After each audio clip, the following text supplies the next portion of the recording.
السلام عليكم dhiig-yaridu ma ahan calaamad cudur balse waa calaamad tilmaamaysa inuu qofku dhiiggiisu yar yahay dhiig-yarida sideedaba waxaa loo qaybiyaa laba qaybood dhiig-yari heerkeedu gaarsiisan yahay 6 ilaa 10 una baahan qofka inuu qaato fitamiin iyo dhiig-yari heerkeedu gaarsiisan yahay 5 ilaa wixii ka hooseeya una baahan qofkaasi inuu dhiig lagu shubo hadaba waxyaabaha keeni kara qofka inuu dhiiggiisa hoos u dhaco waxaa kamid ah number 1 caadada dumarka hadii ay aad u socoto number 2 hurdada yarida faraha badan ama zaa'idka ah iyo dhafarka faraha badan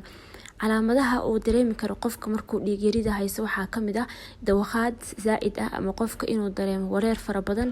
inuu indhuhu madoobaadaan marka uu fadhiga kasoo kacayo ama marka uu kacayo iyo inuu qofka isku arko tabardari zaa'id ah ama in awoodiis aad u sii yaraanayso daaweynta dhiig yarida waxaa loo kala qaadaa labo hadii qofka uu caruur yahay waxaa la siinayaa sharoobooyin kala dhaho multivitamin syrup iyo in markaasi loogu dadaalo ilmaha quudin wanaagsan